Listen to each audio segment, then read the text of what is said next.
مہکار میں وہ، جنگل میں کوہسار میں وہ، سورج چاند ستاروں میں، مومن کے کردار میں وہ، پھولوں کی مہکار میں وہ، جنگل میں کوہسار میں وہ، سورج چاند ستاروں میں، مومن کے کردار میں وہ۔ بسم اللہ الرحمن الرحیم، نحمدہ ونصلی علی رسول الکریم۔ آج انشاءاللہ جو لیکچر نمبر 23 ہے، اس میں سورہ فاتحہ کی میں تکمیل کروں گا، اور اگر وقت بچا تو پھر ہم والضحیٰ واللیل اذا سجا سے مزید صورتیں شروع کر دیں گے، کیونکہ یہ قرآن میں نماز میں بہت زیادہ ان کی تلاوت کی جاتی ہے، تو اس لیے والضحیٰ واللیل اذا سجا کے بعد والی جو صورتیں ہیں نا وہ، اور پھر ہم 30واں پارہ، اس کے بعد پھر باقی قرآن انشاءاللہ۔ ایاک نعبد و ایاک نستعین، اس کی میں پچھلے لیکچر میں بہت ڈیٹیل سے اس کو میں بتا چکا ہوں، عبادت کی کیا تعریف ہے، عبادت لغت میں کسے کہتے ہیں، اصطلاح میں کسے کہتے ہیں، کون سی عبادت شرک کہلاتی ہے، کون سی عبادت شرک نہیں کہلاتی، پھر مدد طلب کرنا کب جائز ہے کب ناجائز ہے، سب تفصیلات بتا چکا ہوں میں۔ آگے ہے اہدنا الصراط المستقیم۔ حدیث میں آتا ہے کہ جب کوئی شخص یہ ایگریمنٹ کر لیتا ہے اللہ تعالیٰ سے کہ اللہ ہم تیری عبادت کرتے ہیں، تجھی سے مدد طلب کرتے ہیں، تو اللہ کہتے ہیں کہ ولی عبدی ما سأل، اب جو یہ مانگے گا میں اس کو عطا کروں گا۔ تو خود ہمیں بتا دیا گیا کہ آپ نے مانگنا کیا ہے۔ اہدنا الصراط المستقیم، اے اللہ تو ہمیں سیدھے راستے پہ چلا۔ یہ جو ہدایت کا لفظ ہے، ہدایت کہتے ہیں گائیڈنس کو، رہنمائی کو، تو عربی میں اس کے دو معنی آتے ہیں، ایک کو کہتے ہیں کہ راستہ دکھانا، اور ایک معنی ہوتا ہے راستے پہ چلانا۔ قرآن میں یہ دونوں معنی میں استعمال ہوا ہے۔ جیسے قرآن میں آتا ہے وَهَدَيْنَاهُ النَّجْدَيْنِ، سورہ بلد ہے 30ویں پارے میں، کہ ہم نے انسان کو دونوں راستے دکھائے، یعنی اچھا بھی اور برا بھی۔ اب سوال پیدا ہوتا ہے کہ جب اللہ نے اچھے راستے بھی دکھا دیا، برا بھی دکھا دیا، تو ہدایت تو دے دی نا انسان کو، تو پھر ہمیں کیوں کہا جا رہا ہے کہ ہمیں سیدھے راستہ دکھا؟ اہدنا الصراط المستقیم، ہمیں سیدھا راستہ دکھا۔ اللہ تو دوسری جگہ پہ خود کہہ رہے ہیں کہ میں نے دونوں راستے دکھا دیں، تو سیدھا بھی دکھا دیا اور غلط راستہ بھی دکھا دیا ہے۔ تو اس سے پتہ چلتا ہے کہ یہ جو قرآن میں آتا ہے کہ ایک جگہ آتا ہے کہ ہم نے دونوں راستے دکھا دیے ہیں، ہدایت دے دی ہے، وہاں ہدایت کا معنی کچھ اور ہے، اور اہدنا الصراط المستقیم میں ہدایت کا معنی کچھ اور ہے۔ سورہ بلد میں جو ہدیناہ النجدین ہے کہ ہم نے دونوں راستے دکھا دیے، وہاں مطلب ہے دکھایا ہے، چلانا وہاں مراد نہیں ہے۔ اور یہ جو آتا ہے اہدنا الصراط المستقیم، اے اللہ ہمیں سیدھے راستے پہ چلا، یہاں دکھانا نہیں ہے بلکہ کیا ہے؟ چلانا۔ دکھا تو اللہ نے سب کو دیا ہے، سب کو پتا ہے سیدھا کیا ہے، سیدھا راستہ کون سا ہے، غلط راستہ کون سا ہے۔ توحید کا راستہ، رسالت کا راستہ، اسلام کا راستہ وہ سیدھا ہے، برائی کا راستہ، جھوٹ کا راستہ، چوری کا راستہ اور بے حیائی کا راستہ وہ غلط ہے۔ تو اس لیے یہاں یہ نہیں کہا جا رہا کہ ہمیں سیدھا راستہ دکھا، بلکہ یہاں یہ کہا جا رہا ہے کہ ہمیں سیدھے راستے پہ چلا۔ تو یہ تو تمام مفسرین نے ترجمہ کیا ہے کہ ہدایت کے دو مطلب ہیں، ایک دکھانا اور ایک چلانا۔ تو یہاں مراد کیا ہے؟ چلانا، کیونکہ گائیڈنس اس کو بھی کہتے ہیں کہ آپ کو کوئی باقاعدہ اس راستے پہ پش کر دے، اس راستے پہ چلا دے۔ ہمارے حضرت مفتی رشید احمد صاحب ایک اور بات کیا کرتے تھے، وہ فرماتے تھے کہ جب آپ یہ دعا مانگے نا اہدنا الصراط المستقیم، اللہ سیدھے راستے پہ چلا، تو فرماتے تھے کہ ہم جیسے کمزور لوگوں کو یہ خطرہ ہے کہ اگر اللہ سیدھے راستے پہ چلا دے تو منزل پر پہنچنے سے پہلے ہم پھر ہٹ بھی سکتے ہیں، تو اس لیے یہ نیت کیا کریں کہ اللہ سیدھے راستے پہ چلا کے منزل تک پہنچا دے، یعنی نیت کرنے پہ تو کوئی پابندی نہیں ہے نا۔ تو اہدنا الصراط المستقیم جب دعا مانگیں تو یہ نیت ہونی چاہیے کہ اللہ تو ہمیں سیدھے راستے پہ چلا، اور اس وقت تک چلا جب تک ہم جنت پہنچ نہیں جاتے، منزل تک پہنچ نہیں جاتے۔ تو یہ ہے اہدنا الصراط المستقیم، تو ہمیں سیدھے راستے پہ چلا، صراط الذین انعمت علیہم، یہ بہت اہم آیت ہے۔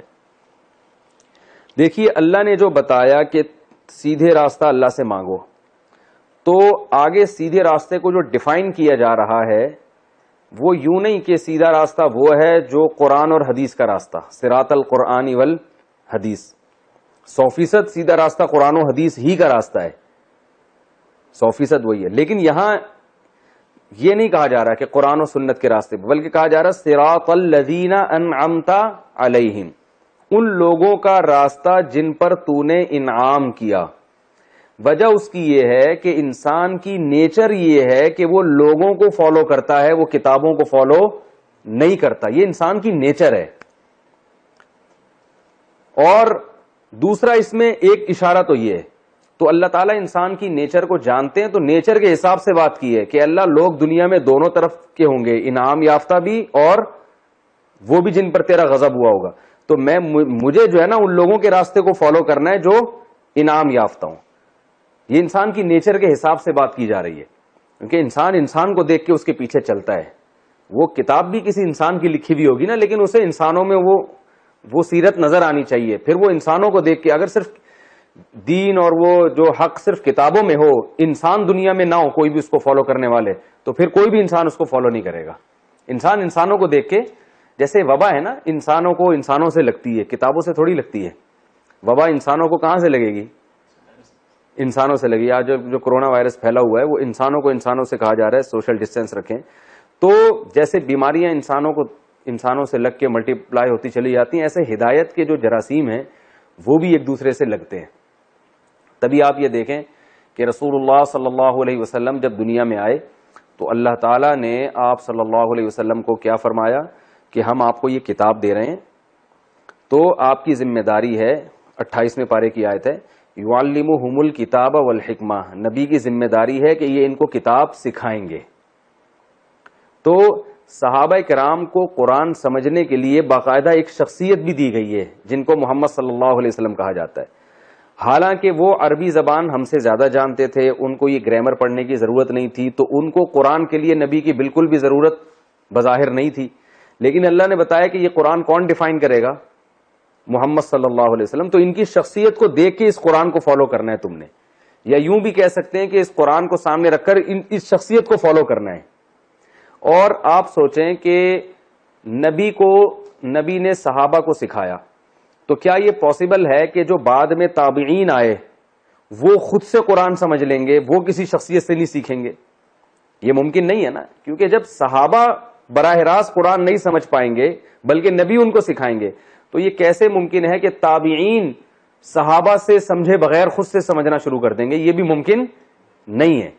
تو تابعین نے کس سے سیکھا؟ صحابہ سے، کیونکہ انعام یافتہ اس دور میں کون تھے؟ صحابہ تھے. تو تابعین نے اللہ سے صحابہ کا راستہ مانگا کہ ہمیں ان کے راستے پہ چلا، اور ان سے سیکھا انہوں نے. تابعین نے کس سے سیکھا؟ تابعین سے. کسی نے بھی یہ نہیں کہا کہ میں کسی شخصیت کو نہیں مانتا، میں تو ڈائریکٹ قرآن پہ چلتا ہوں. جیسے آج کل بڑے بڑے پروفیسر آئے ہوئے کہ میں اسلام میں کوئی بھی شخصیت آئی ہے، کوئی سب ایک طرف، میں جو ہوں نا صرف کتاب کو فالو کرتا ہوں. تو یہ اس آیت میں اس کی بھی نفی ہو رہی ہے کہ ڈائریکٹ کتاب کو نہیں، لوگوں کو بھی فالو کرنا پڑے گا جو اس کتاب پہ پہلے سے چل رہے ہیں.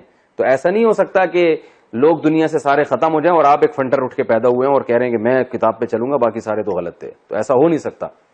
تو پھر تابعین نے تابعین کو فالو کیا، کیونکہ جب صحابہ نبی کے بغیر نہیں سیکھ سکتے تھے اور تابعین صحابہ کے بغیر نہیں سیکھ سکتے تھے، تو آگے والے لوگ تابعین کے بغیر نہیں سیکھ سکتے تھے.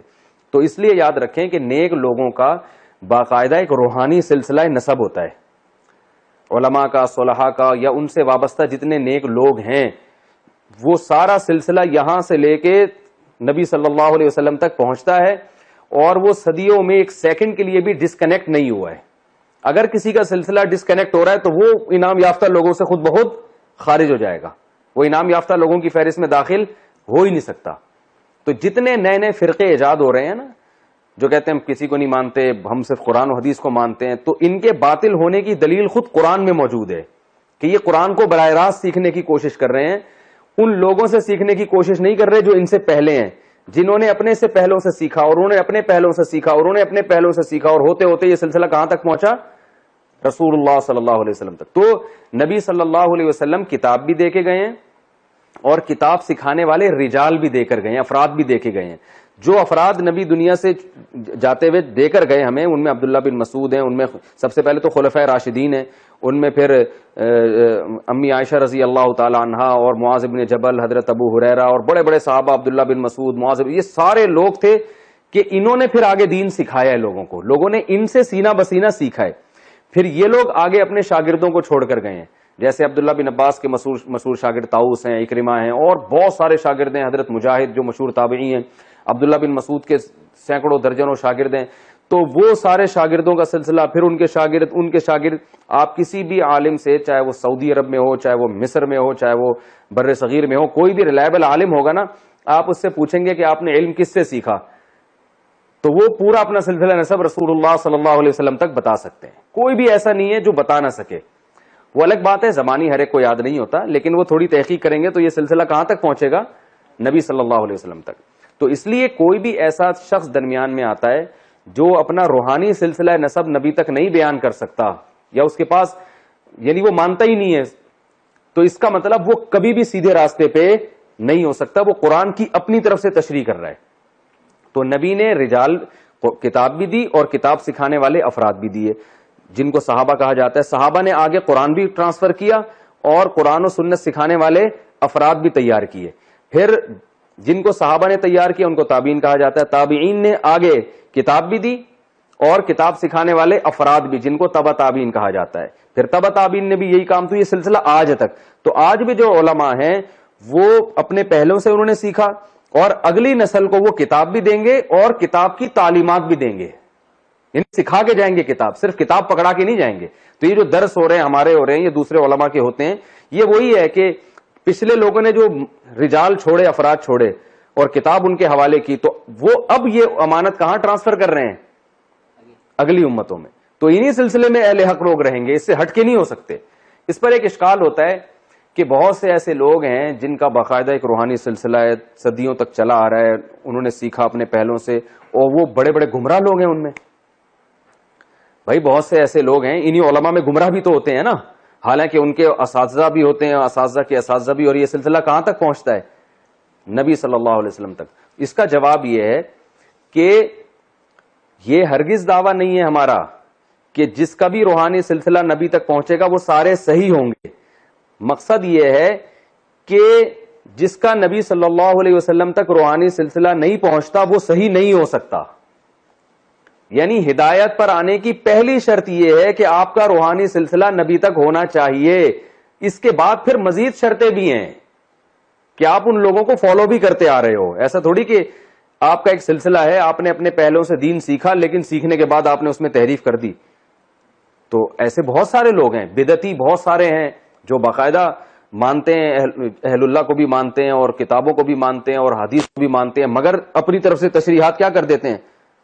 غلط کر دیتے ہیں. اس کی مثال ایسے ہے جیسے میڈیکل سائنس میں علاج کی جو اتھارٹی ہے وہ اسی کو ہے جس نے ایم بی بی ایس کیا ہوا ہو. یہ پہلی شرط ہے. جس نے ایم بی بی ایس کیا ہوا نہ ہو اس کو گورنمنٹ کبھی بھی کلینک کھولنے نہیں دے گی. لیکن ہر وہ ڈاکٹر جس نے ایم بی بی ایس کیا ہوا ہو کیا وہ صحیح راستے پر ہوتا ہے؟ کیا وہ لوگوں کے ساتھ دیانتداری کر رہا ہوتا ہے؟ تو سارے صحیح تھوڑی ہوتے ہیں، لیکن صحیح ہوں گے بھی تو انہی میں ہوں گے. تو اسی طرح جو سلسلہ ہمارا صدیوں سے چلا آ رہا ہے، اسی سلسلے میں اگر غلط لوگ ہیں تو صحیح بھی صرف اسی سلسلے میں ہوں گے. اس سلسلے کے لوگ سارے خراب نہیں ہو سکتے، کیونکہ یہ امت یعنی رجال جو ہے نا وہ دے کے جائے گی. اب اس وقت جو اہل حق علماء ہیں وہ افراد دنیا میں چھوڑ کے جائیں گے جو صحیح سیدھا راستہ لوگوں کو دکھائیں گے. انہی میں کچھ گمراہ بھی ہو جائیں گے، لیکن ہدایت والے بھی صرف انہی میں ہوں گے. ایسا نہیں ہو سکتا کہ اس سلسلے سے ہٹ کر کوئی سیدھے راستے پر پیدا ہو جائے. یہ پاسبل نہیں ہے، یہ ممکن نہیں ہے. آج تک ایسا ہوا نہیں ہے. تبھی آپ دیکھ لیں جتنے بڑے محدثین فقہا جن کو امت فالو کرتی ہے، ان کی جو پہچان میں، ان کے انٹروڈکشن میں سب سے اہم بات یہ ہوتی ہے کہ انہوں نے علم کس سے حاصل کیا تھا. اگر امام ابو حنیفہ کو بہت بڑا مقام ملا تو اس لیے نہیں کہ وہ کوفہ میں پیدا ہوئے، اس لیے کہ ان کے استاذ کون تھے؟ حماد الکوفی تھے. اگر حماد الکوفی کو بہت بڑا مقام ملا کہ وہ اتنے بڑے فقیہ ہیں، بخاری میں ان کا نام ہے، حدیث ان سے لی گئی ہیں اور عبداللہ ابن مبارک نے ان کی تعریفیں کی ہیں، تو وہ اس لیے نہیں کہ ان کا نام حماد تھا یا وہ کوفہ کے تھے، بلکہ اس لیے کہ وہ ابراہیم نخعی کے شاگرد تھے. ان کے ساتھ صحبت بہت اٹھائی تھی انہوں نے.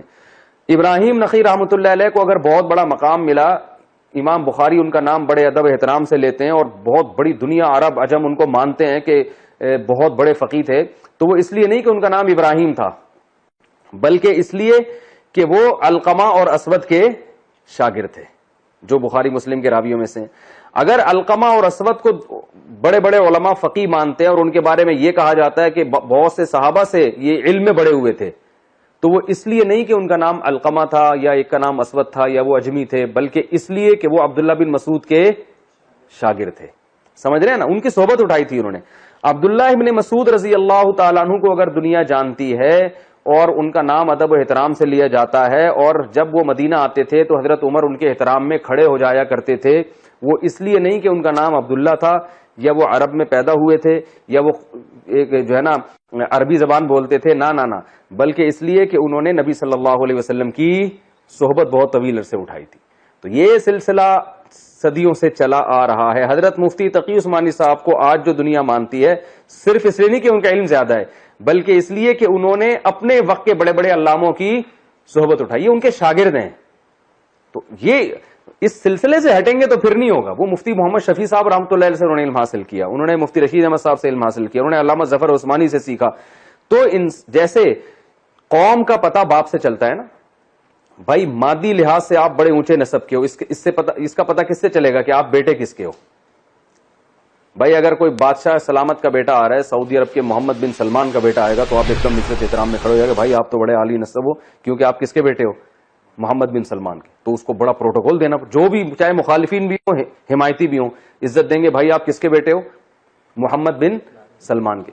تو اسی طرح یاد رکھو, روحانی لحاظ سے اور جو ہدایت کی جو رہنمائی جب انسان دیتا ہے یا نبیوں کا وارث بنتا ہے انسان, تو اس کا انٹروڈکشن میں سب سے اہم ترین بات یہ ہوتی ہے کہ یہ کس کا شاگرد ہے, ٹھیک ہے نا, اس نے سیکھا کس سے ہے. تو ہمارے آج 15ویں صدی میں اس چیز کو لوگوں نے اہمیت دینا چھوڑ دی ہے. بس رٹے رٹائے حوالے, حدیث کے حوالے کچھ رٹے رٹائے آیتیں یاد کر کے, اور وہ پورا ایک سلسلے کو, نہ صرف یہ کہ ان کا تعلق نہیں ہوتا بلکہ اس تمام سلسلے کو غلط قرار دے رہے ہوتے ہیں, اور بزبان حال یہ کہہ رہے ہوتے ہیں کہ ہم ہیں صحیح جو 1400 سال کے بعد نبی کے دین کو دنیا میں نافذ کر رہے ہیں. تو ان آیتوں سے ہمیں صاف پتہ چلتا ہے کہ ایسا نہیں ہے. اللہ نے فرمایا کہ اللہ تو ہمیں سیدھے راستے پہ چلا, صراط الذین, ان لوگوں کا راستہ جن پر تو نے انعام کیا. تو پتہ چلا ایسے لوگ ہر دور میں موجود رہیں گے, اور ان لوگوں کے راستے پر اللہ میں حکم دے گا کہ ان کو فالو کرو. وجہ یہ کیا ہے کہ انسان جب بالغ ہوتا ہے تو اسے نیک لوگ بھی نظر آتے ہیں اور برے لوگ بھی, اسے نماز پڑھنے والے بھی نظر آتے ہیں اور بے نمازی بھی, اسے شراب پینے والے بھی نظر آتے ہیں اور شراب سے بچنے والے بھی, اسے پردہ کرنے والی عورتیں بھی نظر آتی ہیں اگر کوئی عورت ہو, اور بے پردہ گھومنے والی بھی, اسے رشوت لینے والے لوگ بھی نظر آتے ہیں اور رشوت سے بچنے والے بھی. تو اللہ فرماتے ان میں تم دعا مانگو کہ اللہ ان لوگوں کے راستے پہ چلانا جو کیا ہیں, انعام یافتہ. انعام یافتہ کی اصل ڈیفینیشن ہے جو شریعت کو فالو کرتے ہیں. تو ایسے لوگ تمہیں نظر آئیں گے تو تم نے اس میں شامل ہونا ہے.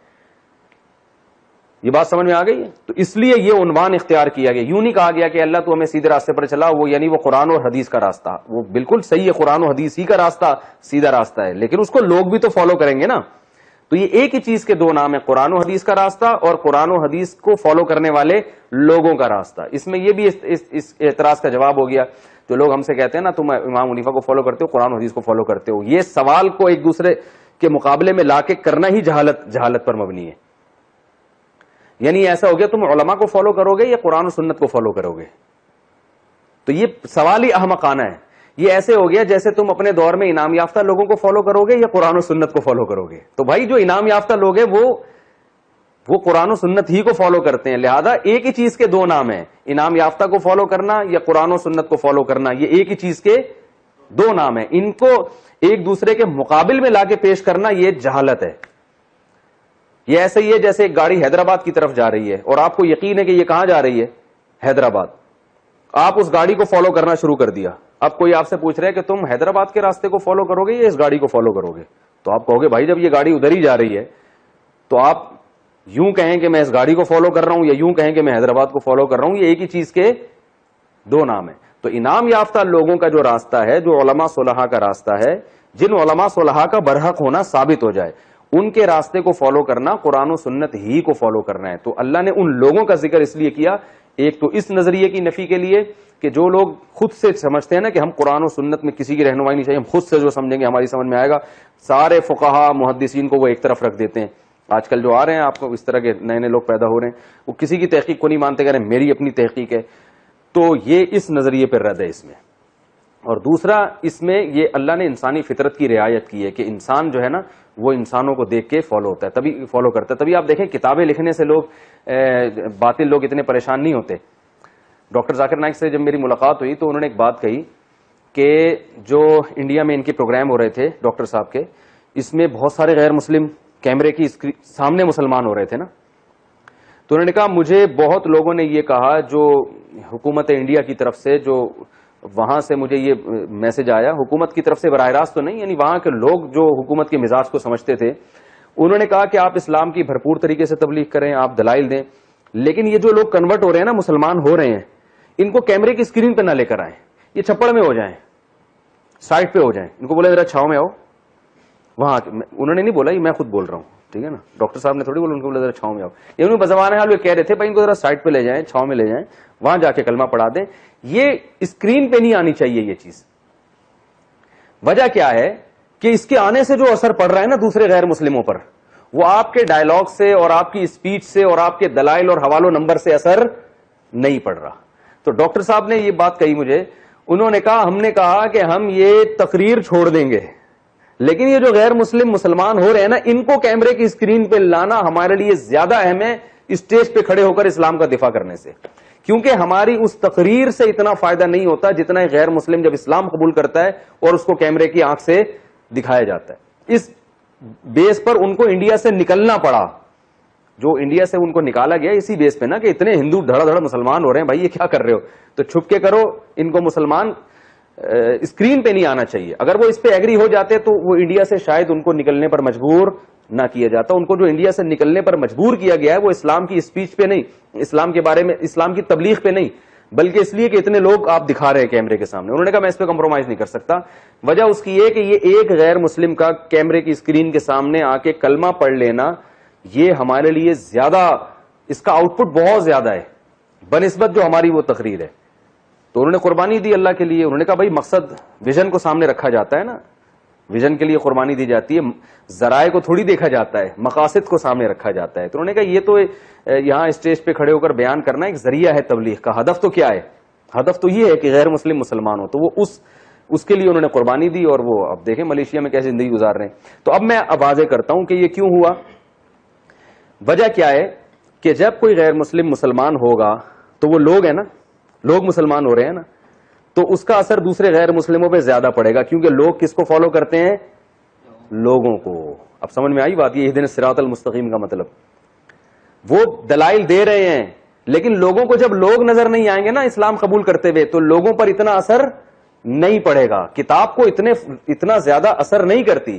لوگ جب دیکھیں گے کہ اس تقریر سے متاثر ہو کر لوگ متاثر ہو رہے ہیں اور لوگ اسلام کو فالو کر رہے ہیں, تو ان کی دیکھا دیکھی ان کو لوگ فالو کریں گے. یعنی ایک ہندو اگر کلمہ پڑھ کے مسلمان ہوتا ہے تو سینکڑوں لاکھوں ہندو اس کو دیکھ کے مسلمان ہوں گے. وہ ڈاکٹر صاحب کی تقریر سن کے تو وہ مسلمان ہو رہا ہے, لیکن آگے جو مسلمان ہو رہے ہیں وہ تقریر کی بیس پہ نہیں, وہ اس کو مسلمان ہوتا دیکھ کر. تو یہ انسانی فطرت ہے کہ وہ لوگوں کو دیکھتا ہے کہ کیا کر رہے ہیں. تو وہ جب دیکھیں گے لوگ کہ لوگ مسلمان ہو رہے ہیں تو بہت سے لوگ ان کو دیکھ کے مسلمان ہوں گے. یہ ایسے ہی میں ایک واقعہ سناتا ہوں نا. ہم اسکول میں دیکھا, ہم نے ایک چیز پڑھی ہوئی ہے, تو کچھ بھی نہیں تھی, ہم نے ویسے ہی جا کے کھڑے ہو گئے, تو دو چار لوگ اور آ گئے, تو اور طلبہ آ گئے, پورا اسکول کھڑا ہو گیا وہاں کے, حالانکہ وہاں کچھ بھی نہیں ہے. وجہ کیا ہے, لوگوں کی دیکھا دیکھی جا رہے ہیں کہ یار یہاں کیا ہے. تو یہ انسان کی نیچر ہے کہ وہ کس کو فالو کرتا ہے, لوگوں کو. تو اگر برائی کی طرف لوگ جائیں گے تو لوگ لوگوں کو فالو کر کے ادھر جانا شروع ہو جاتے ہیں, اچھائی کی طرف آئیں گے تو لوگ لوگوں کو فالو کر کے ادھر. تو اس لیے اللہ نے فرمایا کہ تم جب لوگوں کو فالو کرنے کا تمہارے دل میں ایک جذبہ پیدا ہوگا کہ پبلک کر کیا رہی ہے, تو اللہ سے پہلے دعا مانگ لو, اے اللہ پبلک جو بھی کر رہی ہے, تیری پبلک میں جو سیدھے راستے پہ چلنے والے لوگ ہیں نا, مجھے ان کو فالو کرنے کی توفیق عطا فرما. کیونکہ میری نیچر تو ہے, میں تو پبلک کو فالو کروں گا, تو میں غلط لوگوں کو فالو کر لوں گا. اگر تو صحیح لوگوں کو فالو کرنے کی توفیق نہیں دے گا تو مجھے ہمت دے, میں کن لوگوں کو فالو کروں, میں صحیح لوگوں کو فالو کروں. تو اس سے یہ بھی پتا چلتا ہے عوام کے لیے کہ علماء کی صحبت اٹھانا, انعام یافتہ لوگوں کے پاس جا کے بیٹھنا, ان سے سیکھنا, ان سے محبت کرنا, یہ کس قدر ضروری ہے. کیونکہ لوگ لوگوں کو فالو کرتے ہیں. تو جب آپ اچھے لوگوں میں رہیں گے تو آپ خود بخود اچھائی کی محبت آپ کے دل میں آئے گی, برے لوگوں میں رہیں گے تو برائی کی محبت دل میں آئے گی. اور حدیث میں اس کی بڑی مثال ہے کہ جو اچھی صحبت کی مثال آپ صلی اللہ علیہ وسلم نے عطر فروش کی دی ہے کہ عطر والے کی دکان پہ اگر آپ بیٹھ جائیں تو فائدہ ہوتا رہے گا, خوشبو آتی رہے گی, ہو سکتا ہے وہ خوشبو بھی دے دے. اور بھٹی کے پاس بیٹھ جائیں تو بدبو آئے گی, اور یہ بھی خطرہ ہے کہ چنگاری اڑے اور آپ کے کپڑے جل جائیں. تو یہ ہے کہ انسان کو چاہیے کہ وہ پہلے تو اس کا بڑا اہتمام ہوتا تھا کہ جو ہے نا وہ لوگ کسی اللہ والے سے تعلق قائم کریں, اس کے صحبت میں جا کے بیٹھا کریں, اس سے سیکھیں, اس سے ہدایات لیں. اب ہر آدمی آزاد ہوتا چلا جا رہا ہے, کوئی کسی کی سننے کے لیے تیار نہیں ہے. بد کلامی, بدتمیزی, بزرگوں پہ تہمتیں, ان کی عبارات کو کانٹ چھانٹ کے نکال کے ان کو گستاخ قرار دینا, بس یہ چل رہا ہے. اس سے کوئی روحانیت نہیں آتی, کوئی سیدھا راستہ نہیں ملتا. چند ایک مسائل میں انسان ماہر ہو جاتا ہے, رفع الیدین کے, امام کے پیچھے فاتحہ کے, اور 2 4 اور 8 10 مسائل ہیں, ان میں ماسٹر ہو جائے گا. باقی اسلام کی روح حاصل نہیں ہوتی. تو آگے چلتے ہیں ہم. اہدنا الصراط, یہ کیونکہ بہت اہم ٹاپک تھا, اور اللہ نے سورہ فاتحہ میں ہمیں پہلے سے بتایا ہے کہ ہدایت تمہیں کیسے ملے گی, کیونکہ ہم آگے جو قرآن پڑھیں گے ہدایت حاصل کرنے کے لیے نا, تو اللہ نے بتا دیا کہ قرآن بھی اور ساتھ ساتھ قرآن سمجھنے والے رجال جو لوگ ہیں, دونوں کو ساتھ لے کے چلو گے تو بات بنے گی. یہ سفر ایسے طے, اخپل طریقے سے طے نہیں ہوگا یہ سفر, ٹھیک ہے نا. تو اہدنا الصراط المستقیم صراط الذین انعمت علیہم, اے اللہ ان لوگوں کا راستہ جن پر تو نے انعام کیا. تو انعام یافتہ لوگوں کا راستہ وہی ہے جو قرآن و سنت کو فالو کرتے ہیں اور سیدھے راستے پہ چلتے ہیں. اور قرآن میں ایک اور جگہ اس کو بیان کیا اللہ تعالیٰ نے کہ من النبیین والصدیقین والشہداء والصالحین, فرمائے انعام یافتہ لوگ یہ ہیں, پیغمبر, صدیقین یعنی سچے لوگ, اس کی میں ابھی تفصیل بیان کرتا ہوں, شہداء اور صالحین عام نیک مسلمان. تو یہ جس حساب سے انعام یافتہ لوگوں کے درجات ہیں اللہ نے اسی حساب سے بیان کیا. سب سے پہلے پیغمبر, تو پیغمبروں کے راستے کو ہمیں فالو کرنا ہے. دوسرے نمبر پہ صدیقین. صدیق کہتے ہیں عربی میں, صادق کہتے ہیں سچ بولنے والا. صادق کسے کہتے ہیں؟ سچ. پاکستان کے آئین میں لکھا تھا نا کہ جو ملک کا صدر یا وزیر اعظم وہ صادق اور امین ہوگا, تو بجائے اس کو کہ ہم صدر کو صادق اور امین کو تلاش کرتے, ہم نے صادق اور امین کی شرط کیا کر دی, نکال دی. وہ نادرا کے آفس میں وہ 50-50 پہلے آیا کرتا تھا, اس میں وہ میں نے بتایا تھا نا واقعہ, ایک خاتون آئی, اس نے کہا کہ آفیسر سے آ کے کہ آپ نے شناختی کارڈ میں مجھے بیوہ لکھ دیا ہے, میرے تو میاں زندہ ہے, میں ان کو ساتھ لے کے آئی ہوں, تو اس کو صحیح کریں آپ. اس نے کہا اچھا ٹھیک ہے, بندوق اٹھا کے میاں کو گولی مار دی. تو اس نے کہا یہ کہ کہہ رہے ہیں صحیح ہو گیا, بیوہ ہو گئی آپ. تو ایک کریکشن کا طریقہ یہ ہوتا ہے کہ جو لکھا ہوا ہے اس کو اس طرح سے صحیح کیا جائے, اور ایک طریقہ یہ ہوتا ہے کہ لکھے ہوئے کو چینج کر دیا جائے. تو ہمارے والوں نے کیا کیا کہ وزیر اعظم یا صدر کا صادق اور امین ہونا ضروری ہے, تو بجائے اس کے کہ اس کو صادق امین بنانے کی کوشش کرتے, تو وہ شرط کیا کر دی, صادق امین والی شرط کیا کر دی, اسی کو ڈاکومنٹ سے نکال دیا. تو دونوں طریقے ہیں کریکشن کے, یا تو اس کو بیوہ کر دو یا وہاں بیوہ کو کیا کر دو, شادی شدہ کر دو. تو یہ الحمدللہ دونوں طریقے پر ہمارے ملک میں عمل ہوتا ہے الحمدللہ. تو اہدنا الصراط المستقیم صراط الذین انعمت علیہم, اللہ جی. تو انعام یافتہ لوگوں کا راستہ تو اللہ نے پہلے بیان کیا انبیاء. دوسرے نمبر پہ صدیق. میں صدیق کا بتا رہا تھا, صادق کہتے ہیں سچ بولنے والا, اور صدیق مبالغہ ہے. میں نے بتایا تھا نا کچھ صیغے کس کے ہوتے ہیں, مبالغے کے ہوتے ہیں, یعنی بہت زیادہ سچا, اور صدیقین اس کی جمع آتی ہے. تو بہت زیادہ سچا یہ منافق کا اپوزٹ ہے. منافق کہتے ہیں جھوٹا, یعنی دل میں کچھ اور عمل کچھ اور. تو صدیق کا مطلب ہوتا ہے بہت زیادہ سچا, یعنی جس میں منافقت بالکل بھی نہ ہو. اور منافقت بالکل بھی نہ ہونے کو ہم آسان لفظوں میں یوں ڈیفائن کر سکتے ہیں کہ جس کے قول و عمل میں تضاد نہ ہو, کہ کہتا کچھ ہو کرتا کچھ اور ہے. کیونکہ جو اس طرح کے لوگ ہیں نا جو کہتے کچھ ہیں کرتے کچھ اور ہیں, ان کو فالو کرنے کی ہمیں اجازت نہیں ہے. ایک نمبر لوگوں کو فالو کرنے, تو یہ ایک نمبر وہی ہوتے ہیں کہ جو کہتے ہیں خود بھی اس پر عمل کرتے ہیں.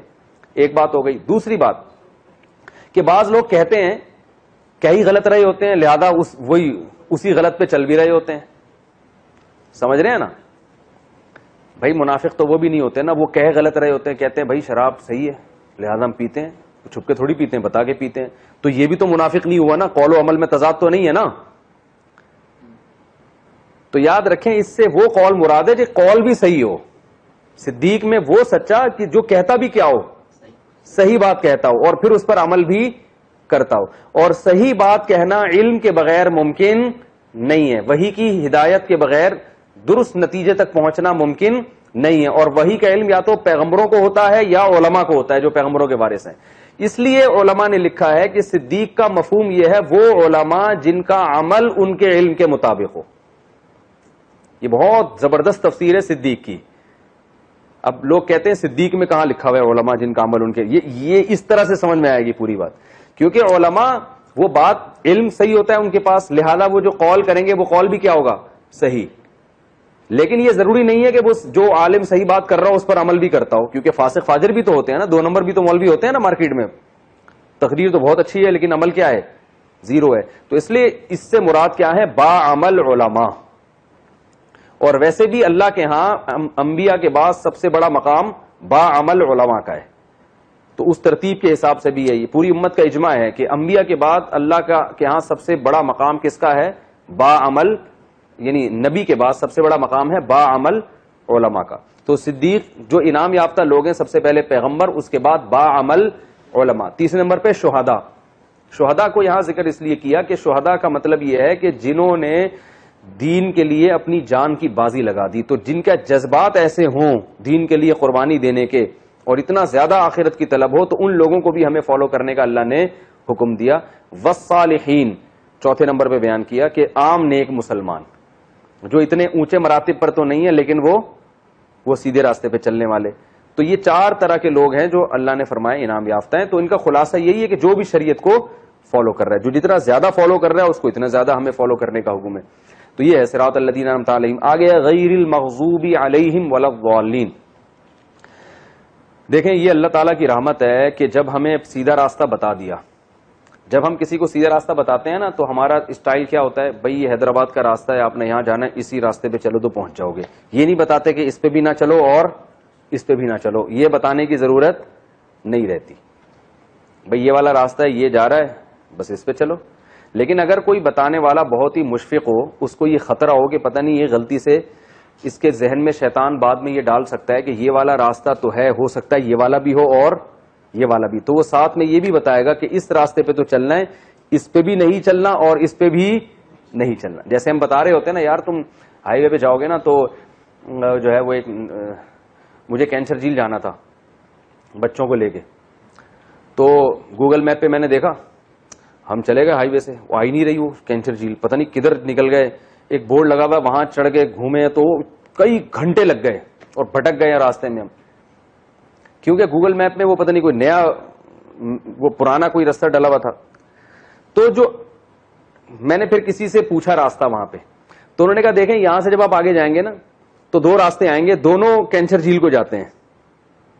یعنی لگے گا آپ کو ایسے کہ یہ بھی جائے گا اور وہ بھی جائے گا، لیکن اس پہ جانا ہے، اس پہ نہیں جانا ورنہ اور لمبا پڑ جائے گا راستہ.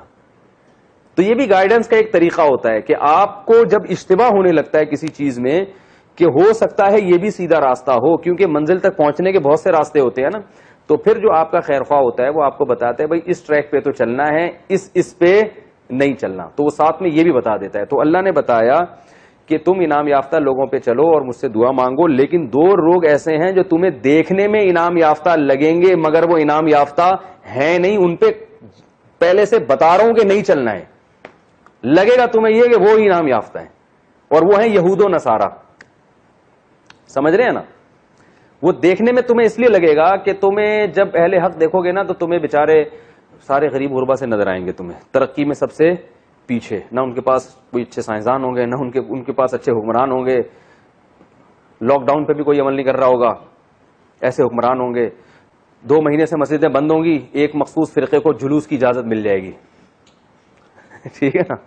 ایک مخصوص فرقے کو، تو جس سے وہ 99% لوگ بولیں گے یار ہم بیوقوف ہیں، صحیح ہے نا، 2 مہینے سے مسجدیں بند کر کے بیٹھے ہوئے ہیں، اور یہ 1% لوگ ماشاءاللہ اللہ کے یہاں اتنے مبارک ہیں کہ یہ ان کو کورونا وائرس نہیں ہوگا، یہ اتنے نیک پرہیزگار قسم کے لوگ. تو اس قسم کی چیزیں جب تمہیں ملیں گی، اور تم یہود و نصارہ کو دیکھو گے تو ہر چیز میں ایکوریسی ملے گی، معاشی ترقی بھی ملے گی ان کی، اور جناب صحتیں بھی بہت اچھی، ریٹائرمنٹ کی عمر تمہارے یہاں 60 سال ہوگی، ان کے ہاں 80 سال ہوگی. ٹھیک ہے نا؟ ہر چیز تم ان سے لے رہے ہوگے تو بہت زبردست تمہیں ان کی عالی شان جو ہے نا وہ ایٹیٹیوڈ، ہر بات میں تھینک یو، اور بڑا زبردست اسٹائل تمہیں لگے گا. رنگ بھی ان کے گورے ہوں گے. ٹھیک ہے نا؟ ٹھیک ہے نا؟ تو کلر کے لحاظ سے، سوٹ بوٹ کے لحاظ سے، ہر لحاظ سے تمہیں لگے گا کہ اصل انعام یافتہ تو یہ لوگ ہیں. تمہیں لگے گا یہودیوں کے ہاتھ میں تو پوری دنیا کی تجارت ہے، پالیسی تو پوری دنیا کی کون بناتا ہے؟ یہودی. اور بعض لوگ یہ بھی کہیں گے کہ کورونا وائرس بھی کس نے پھیلایا ہے. تو ہر چیز میں تمہیں لگے گا بھائی اللہ کی انعامات، اور ان پر جو ہو رہی ہیں انعامات کی بارشیں، تو اصل انعام یافتہ لوگ کون ہیں؟ یہ ہیں. تو اللہ نے باقاعدہ آگے بتا دیا کہ ان کے راستے پہ تو کسی صورت میں نہیں چلنا ہے, یہ انعام یافتہ ہے ہی نہیں. تو اب سمجھ میں آیا, اللہ نے یہ بھی بتایا کہ کن کے راستے پہ چلنا ہے اور یہ بھی بتا دیا کہ کن کے راستے پہ نہیں چلنا ہے. تو نہیں چلنے کا راستہ اس لیے بتایا کہ اس میں کنفیوژن ہو سکتی تھی. بورڈ لگا ہوا ہے وہاں بھی کینچر جھیل کا, ٹھیک ہے نا, تو وہ بورڈ غلطی سے گورنمنٹ نے پرانے زمانے میں کسی بچے نے لا کے کہیں ٹھوک دیا ہوگا تو حکومت نے اتارا نہیں ہے, ورنہ اس کا کینچر جھیل سے اس راستے کا کوئی تعلق ہے نہیں. تو یہ صرف سائن بورڈ ہے, حقیقت کچھ بھی نہیں ہے. تو اس لیے اللہ نے بتایا کہ تم یہ بھی دعا مانگو, غیر المغضوب علیہم, اے اللہ ان لوگوں کے راستے پر نہیں چلانا جن پر تیرا غضب ہوا, ولا الضالین, اور ان کے راستے پہ بھی نہیں جو گمراہ ہوئے. تو غضب نازل, غضب گمراہ کہتے ہیں راستے سے ہٹ جانا, ٹریک سے ہٹ جانا. تو عیسائیوں کو ضالین کہا گیا ہے, نصارہ کو, کہ وہ سیدھے راستے سے کیا ہو گئے, ہٹ گئے. کیونکہ جو انجیل عیسیٰ علیہ السلام لے کر آئے تھے اور موسیٰ علیہ السلام جو تورات لے کر آئے تھے, آج یہ اس کو فالو نہیں کر رہے. اس انجیل میں تو داڑھی بڑھانے کا حکم تھا, گورے رکھتے ہیں داڑھی, ان کے پادری بھی نہیں رکھتے. اور اس میں تو زنا کو حرام قرار دیا گیا ہے. بچتے ہیں زنا سے, نہیں بچتے. اس میں تو جو ہے سود کو حرام قرار دیا گیا ہے, بچتے ہیں سود سے, نہیں بچتے. تو بہت ساری چیزیں. تو اللہ نے فرمایا کہ ضالین جو گمراہ ہو گئے نا, جن کے گمراہ کا مطلب جن کے پاس راستہ ہی نہ ہو, تو ان کے راستے کو بھی فالو نہیں کرنا, اور جن پر اللہ کا غضب ہوا ان کو بھی نہیں. تو غضب جو ہے نا یہ گمراہ ہونے سے اوپر کی چیز ہے. اس لیے علماء نے اس کی تفسیر بیان کی ہے کہ غضب سے وہ لوگ مراد ہے جن کو سیدھا راستہ معلوم ہو پھر بھی اس پہ نہ چل رہے ہوں, یہ بڑے مجرم ہیں.